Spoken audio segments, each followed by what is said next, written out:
பிரியமானவர்களே, இயேசு கிறிஸ்துவின் நாமத்தில் நான் உங்களை வாழ்த்துகிறேன். நீங்கள் பாக்கியவான்கள், பாக்கியவதிகள்.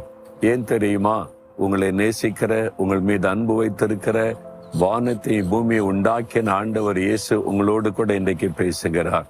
என்கிட்ட என்ன பேச விரும்புகிறார்? உங்களுக்கு ஒரு விடுதலை தேவை.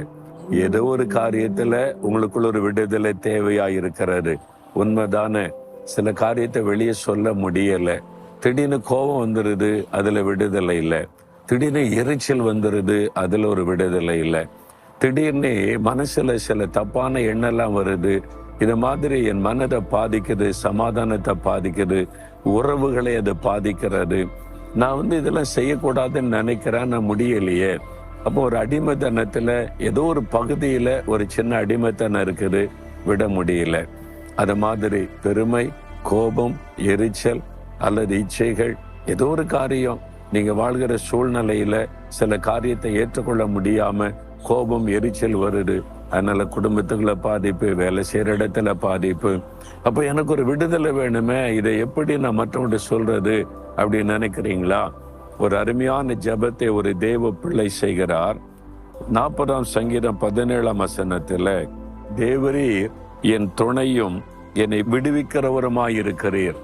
தேவரீர், நீர் என்னுடைய துணையும் என்னை விடுவிக்கிறவருமாயிருக்கிறீர். உங்களுக்கு விடுதலை கொடுக்க இயேசு ஆயத்தமாயிருக்கிறார். அவர் விடுவிக்கிற ஒரு தேவன். எந்த காரியத்தை விட முடியல, என்னை மாற்றிக்கொள்ள முடியலன்னு நினைக்கிறீங்களோ, எனக்கு ஒரு விடுதலை வேணும், இந்த சுபாவம் மாறணும், இந்த காரியத்துல எனக்கு ஒரு கட்டாயம், ஒரு விடுதலையின் சந்தோஷம் வேணும்னு நீங்க விரும்பினா இயேசு ஆயத்தமா இருக்கிறாரு. அவர் உங்களுக்கு துணை செய்கிறவர். மற்றவங்க தூரத்துல இருந்து பார்த்து, என்ன எனக்கு அடிக்கடி சிடு மூஞ்சா இருக்கிறான், எப்போத்துல கோபம் வருது, திடீர்னு உம்மனா மூஞ்சி மாதிரி ஆயுது, ஒரு சந்தோஷமா இல்லை. அந்த மாதிரி சூழ்நிலைக்கு ஏற்றபடி நம்முடைய மனசு பாதிக்கப்படும் போது மற்றவங்க அதை குறை சொல்லுவாங்க. அந்த இயேசு என்ன சொல்லுவாரு? நான் உனக்கு துணையா இருக்கிறேன், தோள்ல கை போட்டு நான் உனக்கு விடுதலை தர்றேன், இந்த சுபாவத்தை மாத்திடுறேன். நீ எப்பவுமே மன ரம்யமா இருக்கலாம், சந்தோஷமா இருக்கலாம், எல்லார்கிட்டே அன்பா இருக்கலாம், எந்த சூழ்நிலையில கோபம், எரிச்சலா வராதபடி ஒரு மன மகிழ்ச்சியா இருக்கலாம். நான் உனக்கு விடுதலை கொடுத்து அந்த மாதிரி சுபாவத்தை தருவேன்னு சொல்றார். முடியுமா? அதுக்கு தானே இயேசு சிலுவைக்கு போனாரு. நம்மை பாவ, சாப இந்த கட்டுகளிலிருந்து விடுதலையாக்க சிலுவையில தன்னை பலியாய் ஒப்பு கொடுத்தாரு. அதனால்தான் வேதம் என்ன சொல்லுது? இயேசு கிறிஸ்து விடுதலையாக்கினால் மெய்யாகவே விடுதலை ஆவியர்கள்னு சொல்லி, அதுதான் இயேசு கிறிஸ்து கொடுக்கிற ஒரு விடுதலை. ஒரு சமயம் ஒரு சகோதரி சொன்னாங்க, எனக்கு யாரை பார்த்தாலும் கோபமா வரும், எரிச்சலா வரும், எங்க போனாலும் சண்டை போட்டுருவேன். வெளியில போனா சண்டை, ஒரு கடைத்தெருவுக்கு போனா சண்டை, நான் வெளியில நின்னாலே பக்கத்து வீட்டுக்காரங்களை பார்த்தா சண்டை. எல்லா கம்ப்ளைண்ட் என் கணவர்கிட்ட வரும். என் கணவர் சொல்லி சொல்லி பார்த்தாரு, என்னை மாத்திக்கொள்ள முடியல, என் சுபாவமே அப்படி இருக்க, நான் என்ன பண்றது அப்படின்னு சொல்லி. அதனால என்னை பார்த்தாலே சண்டைக்காரின்னு சொல்லுவாங்க. ஒரு நாள் இயேசுகிட்ட கண்ணீரோடு என்னை ஒப்பு கொடுத்தேன்.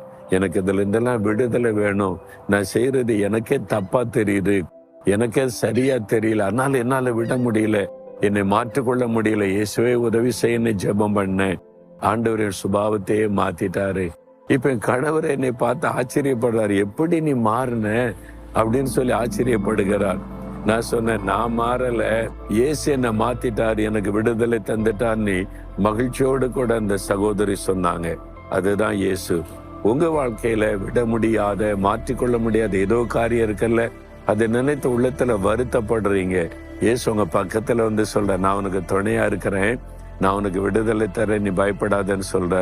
ஒரே ஒரு காரியம், இயேசு எனக்கு விடுதலை கொடுத்துருங்க, தப்பான இந்த சுபாவம், குணம் மற்றவங்களை எனக்கு விடுதலை கொடுக்கிறீங்க, அதுக்காகத்தான் சிலுவையில ரத்தம் சின்னீங்க, உங்களுடைய ரத்தத்தின் வல்லமையினால எனக்கு விடுதலை கொடுத்துருங்க, என் சுபாவத்தை மாத்திருங்க, என்ன உமக்கு ஒப்பு கொடுக்கிறேன். இயேசுவின் நாமத்தில் ஜெபிக்கிறேன் பிதாவே. ஆமேன், ஆமேன்.